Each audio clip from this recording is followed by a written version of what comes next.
जय गजानन, जय काका जी। नमस्कार साथियों, सुनंदा पंडित संत अनुभव नामक इस YouTube चैनल पर आप सबका हार्दिक अभिनंदन। इससे पूर्व कि मैं अनुभव साझा करूं, आपसे नम्र विनंती है कि पसंद आने पर वीडियो को YouTube पर लाइक करें, शेयर करें, चैनल को सब्सक्राइब करें, बेल आइकॉन अवश्य दबाएं, जिससे आने वाले वीडियो के नोटिफिकेशंस आपको मिलते रहें। आप भी अपना कोई अनुभव हमें बताना चाहें तो मुझे व्हाट्सएप नंबर 7024604960 पर अवश्य लिख भेजें। आपका अनुभव शेयर करने में हमें खुशी होगी। तो चलिए आज के अनुभव की शुरुआत करते हैं। आज मैं आपको डॉक्टर ईश्वर चंद्र रामचंद्र करकरे जी, जो मेरे गुरु बंधु हैं, उनका गुरु आज्ञा पालन से संबंधित अनुभव सुनाने जा रही हूँ। उन्हीं के शब्दों में शायद 1996 या उसके आसपास की ही बात है। उस वर्ष 7 जुलाई को गुरु पूर्णिमा थी। परम पूज्य श्री गुरु योगी मनोहर हरकरे जी, जिन्हें हम काका जी कहकर संबोधित करते थे, प्रतिवर्ष गुरु पूर्णिमा के कार्यक्रम की रूपरेखा बनाकर पोस्ट कार्ड भेजते थे, जिसमें वे किस दिन कहाँ उपस्थित होंगे लिखा रहता था। ग्वालियर तो वे निश्चित ही आते थे, तो उनका पोस्ट कार्ड आ चुका था। वे 4-5 अगस्त को ग्वालियर आएंगे, ऐसा लिखा था। 1 जुलाई की बात है। हम ग्वालियर के वेस्ट एंड में रहते हैं और ग्वालियर के ईस्ट एंड मुरार यानी करीब 16-17 किलोमीटर दूर से काका जी का एक शिष्य, जिसका सरनेम शोपुरकर था, मेरे घर आया। वह मुझसे बोला कि डॉक्टर साहब, आपको इस गुरु पूर्णिमा को गायन करने रावतपुरा सरकार जाना है। मैंने कहा, मेरे गुरु तो काका जी हैं, सो मैं नहीं जाऊंगा। उसे स्पष्ट मना कर दिया। दूसरे दिन वह फिर आ गया। वह फिर वही बोला कि आपको गायन करने रावतपुरा सरकार जाना है। मैंने कहा, पूज्य काका जी तो 4-5 अगस्त को आ रहे हैं, तो मैं 7 जुलाई की गुरु पूर्णिमा को क्यों कहीं जाऊं? मैंने उसे फिर मना किया। तीसरे दिन वह फिर आ गया और फिर वही बोला। 3 दिन लगातार वह 16-17 किलोमीटर दूर से मुझे केवल इतना बोलने आता था कि आपको रावतपुरा सरकार गायन करने जाना है। जब वह तीसरे दिन आया तो मैं समझ गया कि यह हो न हो, यह गुरु आज्ञा है। काका जी चाहते हैं कि मैं रावतपुरा सरकार जाकर गायन करूं। बस अब यह समझ में आते ही मैंने उसे हाँ कर दिया। सबसे पहले मैं दतिया गया। वहाँ से तबला वादक हितेश मिश्र जी को साथ लिया। रात्रि 8 बजे हम रावतपुरा सरकार जाने के लिए बस में बैठे। रावतपुरा सरकार के नाम से एक आश्रम है, जो जंगल में एक नदी के पार है। हम वहाँ पहले कभी नहीं गए थे, पहली बार ही जा रहे थे। हमारे पास तबला डग्गा के अतिरिक्त कुछ भी नहीं था। लगभग 2 घंटे बाद यानी रात को 10 बजे बस वाले ने हमें एक मोड़ पर बस रोककर बोला, जिन्हें रावतपुरा सरकार जाना हो वो यहाँ उतर जाएं। यहाँ से 12 किलोमीटर पैदल चलना पड़ेगा। वापस चलना हो तो यह बस वापस दतिया ही जाएगी। मिश्रा जी बोले, चलो डॉक्टर साहब, वापस चलें। मैंने कहा, गुरु आज्ञा है तो चलना ही है। हम दोनों उतर गए। वहाँ से कच्चा रास्ता था। मूसलाधार बरसात में हम भीग रहे थे। रास्ते में घुटने घुटने कीचड़।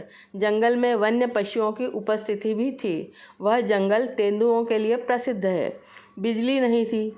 चंद्र प्रकाश में ही 12 किलोमीटर पैदल चलना था। मिश्र जी मुझे कहने लगे, डॉक्टर साहब, कहाँ आ गए अपन, वापस चलते हैं। मैंने कहा, नहीं, मुझे गुरु आज्ञा हुई है तो मुझे तो जाना ही है। हम दोनों घुटने घुटने कीचड़ में सनते हुए, बारिश में भीगते हुए चंद्र प्रकाश में लगभग 6 किलोमीटर तक आगे बढ़ गए तो एक गांव आया। वहाँ भी मिनमिनाते बल्ब थे, प्रकाश था ही नहीं। भूख से व्याकुल हम दोनों आगे बढ़ रहे थे। मिश्र जी मुझे बार बार लौटने को बोल रहे थे और मैं मना करता था। लगभग 11 बजे होंगे। अचानक एक झोपड़ी से एक आदमी निकला और हमसे बोला, आइए आइए। हम रुक गए। उसने कहा, भोजन करके जाइए। उसने अंदर जाकर अपनी सोई हुई पत्नी को उठाया और बोला, इनके लिए भोजन बनाओ। उसकी पत्नी ने रात को दाल रोटी बनाकर हमें खिलाई। वह दाल रोटी इतनी स्वादिष्ट थी कि मैं वर्णन नहीं कर सकता। तृप्त होकर हम पुनः गंतव्य की ओर चल पड़े। रात के 12 बजे होंगे। अभी तो 6 किलोमीटर और जाना था। वही बारिश, वही कीचड़, वही चंद्र प्रकाश। कुछ चलकर एक नदी आई। बारिश के पानी के कारण नदी में बाढ़ जैसी स्थिति थी। उसके किनारे एक बहुत बड़ी नाव उल्टी रखी हुई थी। इतनी बड़ी भारी नाव कि हम दोनों भी उसे सीधी नहीं कर सकते थे। हम दोनों नदी के किनारे बैठ गए, यह सोचकर कि सुबह नाव वाला आएगा तब नदी पार करके रावतपुरा सरकार जा सकेंगे। मिश्र जी कह रहे थे कि कहाँ फंस गए डॉक्टर साहब, अभी भी लौटो। मैंने फिर कहा, नहीं मिश्र जी, गुरु आज्ञा है, मैं वहाँ जाऊँगा। हम दोनों रात के लगभग 1 बजे नदी के किनारे बैठ गए। अचानक न जाने कहाँ से एक 5 फीटा आदमी प्रकट हुआ। बोला, आपको पार उतार दूँ? हमने तुरंत हाँ कहा। वह एक 5 फीट का काला पर एकदम साधारण सा आदमी था। सफ़ेद धोती, सफ़ेद बनियान पहना हुआ, कोई पहलवान नहीं था। वह उस नाव तक गया। वह उस अत्यधिक भारी नाव को उसने एक झटके में सीधी करके नदी में डाल दिया। उसके नीचे से पतवार निकाली। हम दोनों नाव में बैठे। अब उस काल के हिसाब से मैंने सोचा, इतनी रात को हमें उस पार उतार रहा है तो कम से कम एक एक के 50 रुपये, यानी कम से कम 100 रुपये तो लेगा ही। मैंने उसे 100 रुपये देने के लिए निकाल के रखे। मैंने उतर कर उससे पूछा, कितने पैसे हुए?